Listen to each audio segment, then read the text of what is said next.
They will be more professional. Because sometimes some of the teachers we just get them because maybe someone is a senior woman, she has been in the education department for a long time, we believe that she can be a senior woman. At the end of the day, they don't really give the real practical counseling to the children when they have issues, when they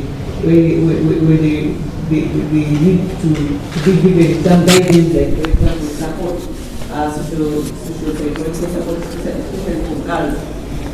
I also want to agree, like we have statistics from OBOS that show regions that are really, really doing badly in terms of poverty.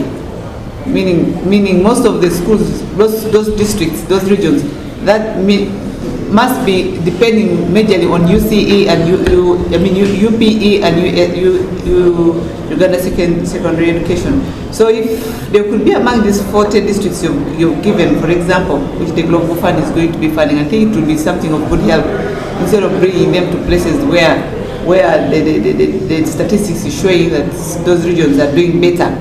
Like for example, I don't want to say about Karamoja, I want to give an example of Busoga or Bukedi. Because when I say about Karamoja, you think I'm a bit selfish. So these are places that should be really given focus, because many girls drop out of school just because of those challenges that they face. For example, the menstrual period and so forth, where they cannot afford. But Ministry of Education had at one time said there were going to be universal distribution of pads. To me, when you relate this with what Red Cross wants to come in and do, like for example, particularly in education, this could have been one of the interventions that they will be able to ensure that school girls in different capacities are able to have this kind of supplies. Because when you see right now, they come in at the same time. I want to give an example. When disaster hits, like yesterday when disaster hit Kasese, MTN gave Red Cross money to go and do non-food items, and then Ministry of OPM is also going there to give now food items. You get what I'm saying? But when we believe if we support Red Cross and they're in position to be like part of us, not just like some organization which is not recognized by the government, and they are independently running and they have staff that are able. Because one of the challenges they have is staff remuneration, paying staff, retention, because people who are there are just like volunteers, and the volunteer, when they get something better than that, they abandon the Uganda Cross Society, and then they are going to get to go and start sourcing for people. So it keeps on them, giving them forth and back kind of challenges in the issues of managing and also retaining the staff. Thank you very much. Thank you. Now let's give opportunity for the minister and the team to respond. Thank you very much, Chair, and thank you, colleagues, for the concerns that have been raised. Chair, in my ministry, we have a culture of sharing whenever there is something to eat. And if you allow me to continue with that culture here, I think you really appreciate it. We are going to visit you. Please. Yeah, the sharing I'm talking about, I wanted to be allowed to give an opportunity to my colleagues to respond to some of the issues that have been raised. Then I'll cover whatever they don't have touched. But I also wanted to remind you that in my submission, I told you that we need, that's another good culture with our ministry. We do consult a lot. We do want, whenever we have a program, we want to involve all stakeholders as much as possible. That's why I prayed that you give me some time to consult as much as possible so that what comes out of whatever we will present will be sustainable. Thank you. But if that is accepted, I want to invite Nansu Huga, whom when I was leaving, I was told by the PS, she's representing the PS. Okay. The director told me she's also the one representing the director. You know why so all these people are here in her. You know, we are having a lot of work down there because of the COVID-19. Almost every officer is engaged So may I ask a nurse to respond to whatever she can respond to, then I'll come in later. Thank you. You're welcome. Thank you, Honorable Minister, for this opportunity. I will respond to just a few things, but first and foremost, I will briefly say that the Ministry of Education and Sports has worked with the Uganda Red Cross Society on the Keep a Girl in School initiative for a year now. And this was basically to support the girls in both primary and secondary to keep in school, provide information on menstrual hygiene management, and of course engage the teachers on how to continuously support these learners. So that is the kind of relationship that we've had, that the ministry has offered technical support and guidance, including quality assurance on what Red Cross actually delivers, especially the information that we put out to the public. In terms of the activities planned under the Red Cross, I would like to say that this is an initiative that was brought to us. There were no other planned activities besides this initiative, and under this we were able to engage through media programs and television programs or TV shows, and this program was also launched in March 28th, that is 2019. So besides this program, we had a pilot that was implemented by the Uganda Red Cross in the district of Mayuge in 5 sub-counties, and they also worked in 5 schools where they distributed pads. So this also takes me back to the question on sustainability, whether the distribution is sustainable or not. I would like to say that providing pads is a necessary evil, because it helps us to keep these children in school, stay in school and complete the school cycle, because not all of them can actually afford. But as a sector, we have also looked at the life skill, what skill we are giving them to be able to make their own reusable pads, so that if they cannot afford the disposables, they're able to make their own.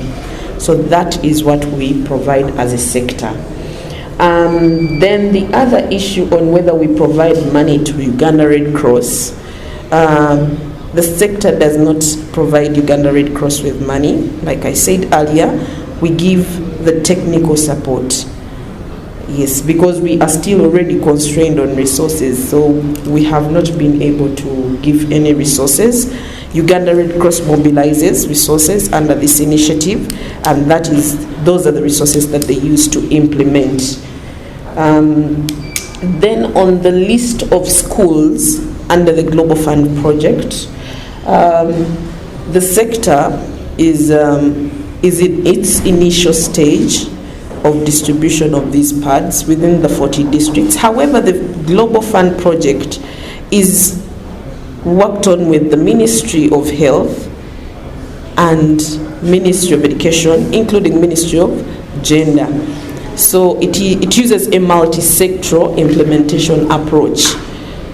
It is not that education is the only one that selected those particular districts, but it was mainly centered at Ministry of Health in consultation with other sectors. However, we agree to present the list of schools that we have dealt with under the Global Fund project, because there are 12 schools in each of the 40 districts. So that is basically what I can say about this arrangement. Yeah. It appears he has answered it all, the issues that were raised. Perhaps Did I hear her properly? Were you talking only about distribution without training them how to make? Or you said both, you do both? As a sector, we do capacity building for teachers and local governments. That is not under the Red Cross, but as the Ministry of Education. We do the capacity building from local government, district education technical teams, down to the teachers, with emphasis on the senior women and senior male teachers and the other teachers within the school. And then they escalate down to the learners. There are times when we do the one-on-one discussions with the learners in certain situations, but that is basically what we do. But in my thinking, I thought that since government had trained some girls in skilling in Uganda, these are the very girls that would be employed to do this work in the schools, instead of bugging the teachers, because teachers don't have actually time for these things we are talking about. Why don't you incorporate this skill in Uganda into the schools, using those girls that were trained by government, and they were given the machines, they were given capital. Why are we not doing this? I want to begin with that. The idea of skilling Uganda is to equip Ugandans with employable skills. And our curriculum, the new curriculum is emphasizing acquisition of the needed skills in the job market throughout the education system, right from the day the child goes to school. And so that should one happen to drop off the education system, she is able to fit into the employment. Although we still have gaps, I think we have gone very far.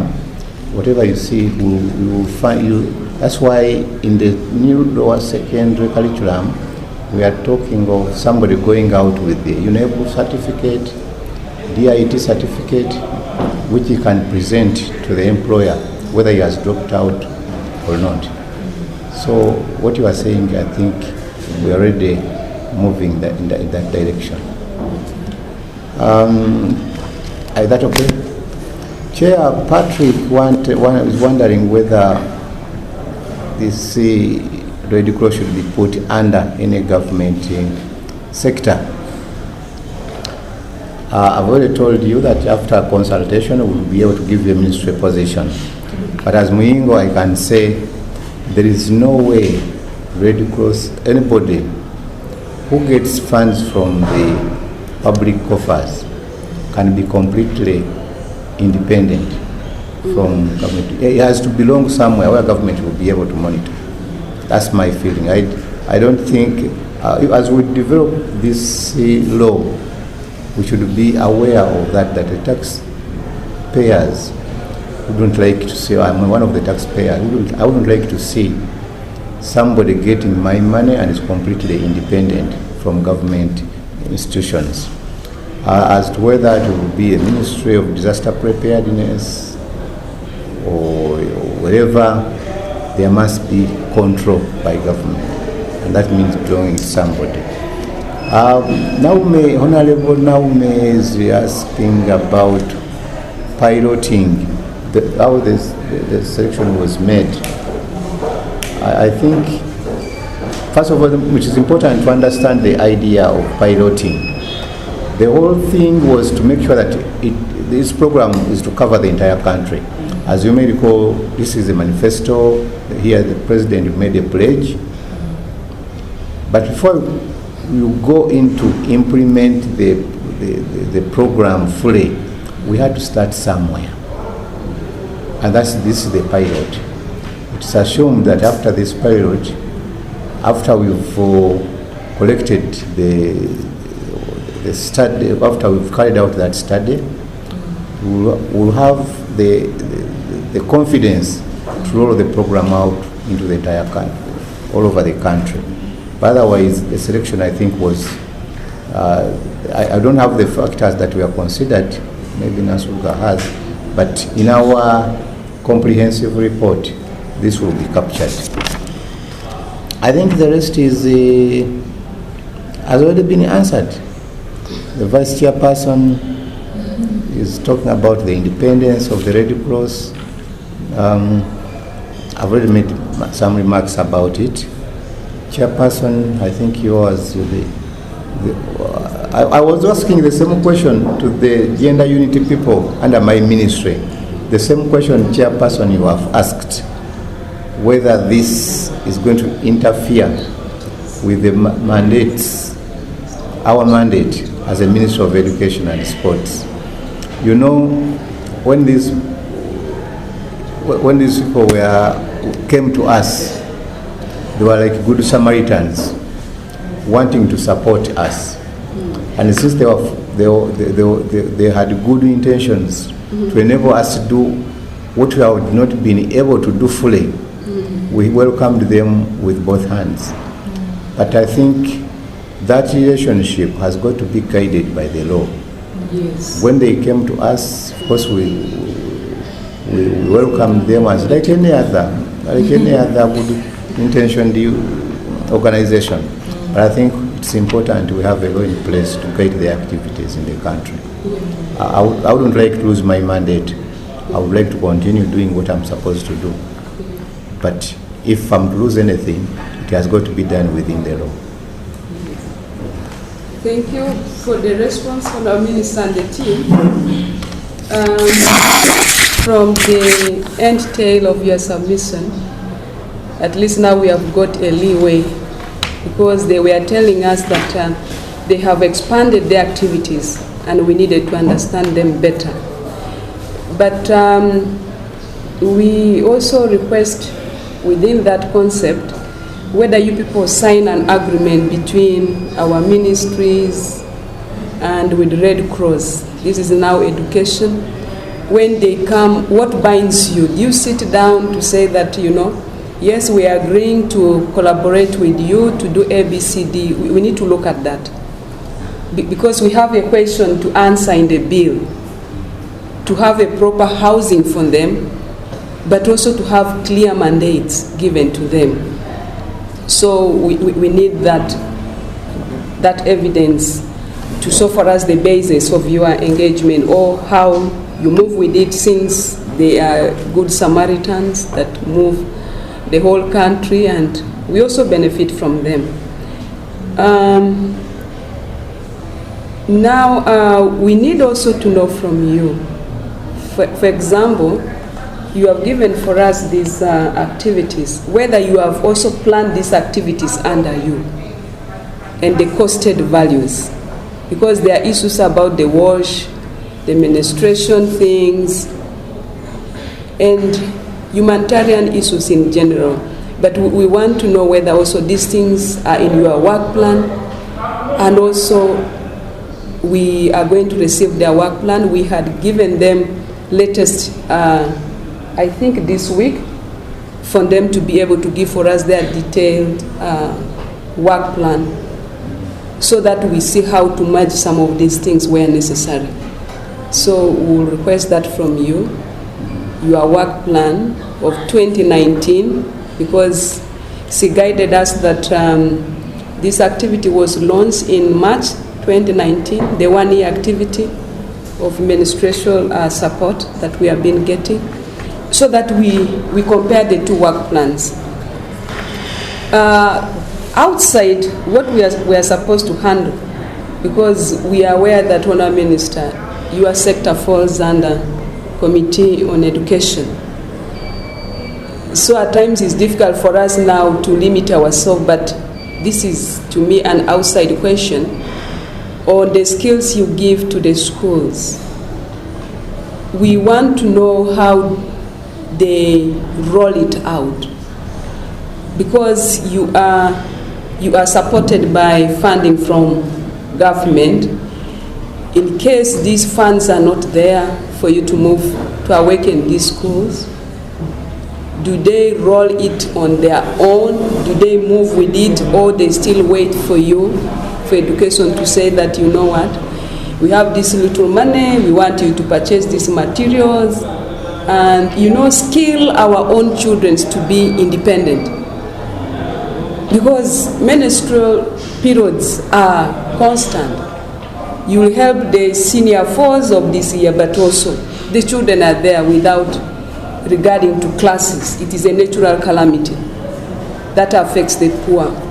So I don't know what you are doing with the specific schools to ensure that even if you don't have a CAS from the headquarters to send to them, that becomes part of their activity. And she mentioned something about, teaching them on how to make these pads. For me, that is more sustainable. We used to have lessons where they teach you handcraft, yes, hands-on. Can we put this as one of the activities that, yes, from P3, they are introduced this so that they keep making these things for them than relying on, distribution, which is not sustainable. Thank you so much, Honourable Minister and the team. Ministry of Gender, we are almost closing with this and resuming with your team. Thank you. Chair, definitely we will have to provide you with our plan. Yes. As I said earlier on, we have we received a good Samaritan coming to help us. There was no memorandum of understanding that was developed and agreed upon. Of course, there was need because everybody, the entire country was talking about provision of pads. But at that point, in case they did not meet the standards of what is expected, and they promise A and do not do it, how will you hold them accountable? That's why our gender unit came in to give what she called a technical support, so that everything that is going on is in line with the quality we expect. That's the technical support. In case we fail to achieve that, how will you manage it? Technical officer. Maybe Nancy Uga could come in. Just to briefly say that according to Red Cross, they had to implement within this 1 year so that we are able to know whether we can scale up or not. Otherwise, we had not come up with a plan with them. We had not signed a memorandum, because you cannot sign a memorandum of understanding with someone before you actually know what they are doing. So we did not really sign a memorandum. The condition was for them to first do something so that we learn from what they have done. And did you write that one down? That yes, we are welcoming you as a Samaritan, and this is a grace period or a period to experiment and see what you are going to come out with? Yes. Did you write that down? We wrote to Red Cross and give them. Yes, give us a copy. Give us a copy of that later. Thank you. Chair, I want to thank you very much. Thank you. And commit to make a submission before the month of June comes to an end. As Yes. for the rolling out of programs, we have agreed to the entire country, our programs to the entire country. Of course, there is a process which begins with the working groups within the ministry up to cabinet, and the parliament is informed about what's going on. Of course, costed, and if it is going to be supported by government resources, there is a mechanism that follows up. But of course, where there is inadequacies, I'll tell you, we have always come back to government to be advised on how to proceed. But otherwise, if it is imparting of skills, I think government has always tried to provide as much as possible within the means. Thank you. Thank you, Honourable Minister and the team. We are giving you up to next week, Wednesday, to avail us with the list, the 40 districts that are benefiting, which was raised here. It will be part of our report, so up to Wednesday. But if you can do it even tomorrow, because I know that must be in your file. Then on coming back, our secretariat will be in touch with the ministry so that we formally invite you on the agreed date and we proceed from there. So with this, thank you so much, Minister of Education. You are set free as we proceed with the next meeting with gender. So have a good day. Can I leave all my meetings to my sister? No.